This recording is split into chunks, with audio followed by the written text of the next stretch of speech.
I've been in the kitchen cooking for you guys. I've got you 5 builds, 1 in every role that you guys need to be trying on patch 10.8. They feel fantastic. They're going to help you win rank games. Let me know what you guys think about the builds. Hope you guys enjoy the video. Starting with jungle, this Sekhmet Scepter's buff feels phenomenal. I've been really loving it on Kamazot. The Booma's Hammer reset along with the Sekhmet Scepter reset allows you to actually use your jump to go in and get the heal off of your 3, and then spam your 2 1s and your autos to be able to get your 3 back up to then jump out. And if you can't get that, then you just ult out. A lot of this is just, I'm going to kill you, take no damage because I'm healing so much up, and then have perma abilities up. You're rocking 40% pen, you're rocking 30% cooldown until you get that 500 pot, but you have 40% cooldown.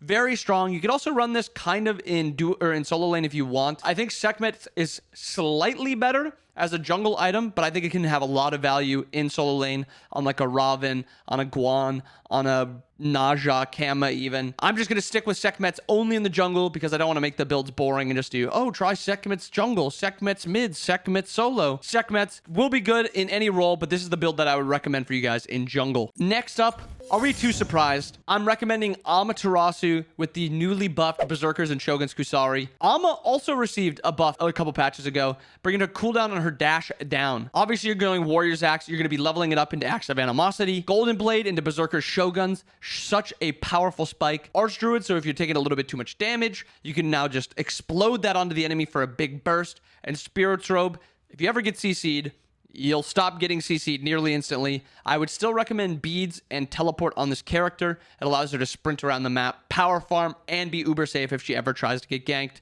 Amaterasu, really fun character. Also, just touch on it quick.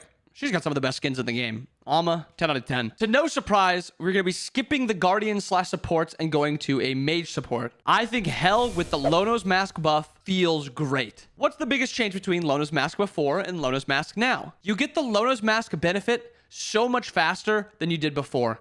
25 protections earlier, which may not seem like a lot, but 250 total protections from items and abilities versus 225 is huge for that second, third item. Lono's Mask, Prophetic, Lotus Sickle, Breastplate of Regrowth, Shoguns, and Amulet of the Stronghold combo together very well, and it makes you feel like you're playing OP Hell from just a couple months ago. Now, if you're not a big Hell player, you're not a big Afro player, I'm also going to sneak in a little build for Nox, Eset, Baron.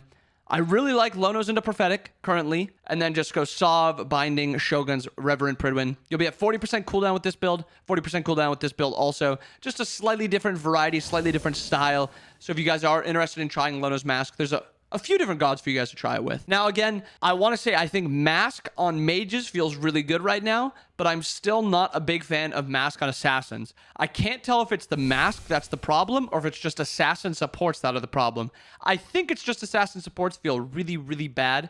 I think if they had some sort of hybrid item where they could get a little bit of survivability with a little bit of damage, I think they would feel a lot better. However, they don't have that option anymore. Hybrid items have been removed. I mean, a year ago. So, unfortunately, I think Assassins still feel pretty weak. But if you can get to late game, you can get to full build, Lono's Mask, Prophetic Cloak on any Assassin, and you get that threshold on Prophetic, it will feel unreal. The problem is that previous 30 minutes to get to that point, gonna be miserable. Now for the Mage mid build, we'll be going with Yu Wong. This build is absolutely stupid. I am a hater of this build, but I know you guys like to play OP things. I know you guys like to win MMR, so I will provide you with said OP builds. What makes this build so busted? Conduit, Tablet of Destinies, Book of Thoth, Breastplate of Valor, E-Staff, Karen's Coin.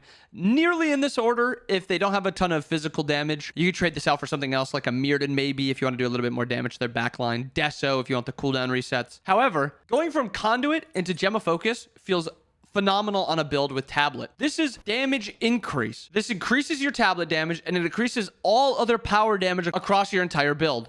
It will not affect Ethereal Staff because Ethereal Staff is max health. It is not a certain amount of damage can increase it. It's just 6% max health, but it is still an enormous amount of damage. The damage from Tablet, once you're fully stacked with a build kind of like this, may just reach around 3,000 mana, we'll say. You'll be going up from about 150 damage to 170 to 175 with Gem of Focus. It feels great. It feels phenomenal. Gem of Focus, Tablet of Destinies, Book of Thoth, Breastplate of Valor, E-Staff, Karen's Coin. It gives you everything you need. If they have double physical dive out of Assassins or out of Jungle and out of Solo Lane, you will never die and you'll do billions and billions of damage. The one downside to this build is it takes a little bit of time to get online. You're bad at Tablet of Destinies, you're bad at Book of Thoth, but once you get that Breastplate of Valor online, your harass goes through the roof, your clear goes through the roof, and you're able to actually start fighting a little bit. And then your E-Staff, Karen's Coin, Gem of Focus, every single time you finish an item, you're going to spike super, super hard. Lastly, we're going with Hunters, and it is going to be a Medusa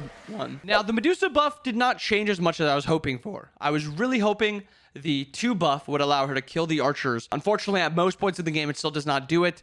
Or actually, at nearly every point in the game, it doesn't do it. But you can kind of make up for that. The buff to Crusher makes it a viable Hunter option even when you're not building ability damage. So, Death Toll, Aussie, Crusher, Fail Not, Dom, Kin Size, sell your Death Toll for Titan's Bane. You are at 60% pen on your auto attacks, and you are at 40% pen plus 20% pen from the Titan's Bane every 6 seconds. You'll be ignoring 60% of the enemy's protections at nearly all times, while also shredding them with extra damage from Crusher, cooldown from Fail Not, Dom's attack speed, Kin's attack speed, Aussie attack speed, and you also have a little bit of survivability from that Aussie. I built this on Medusa. I felt super slippery. I felt like I was one-shotting nearly anybody who came in front of me. The build curve also felt really, really strong. I highly recommend this build. It felt phenomenal. But along with this build, I highly recommend all the builds. They all felt great for patch 10.8.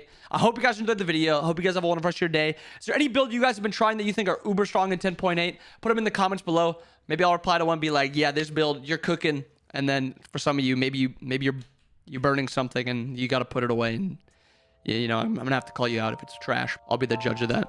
See you boys.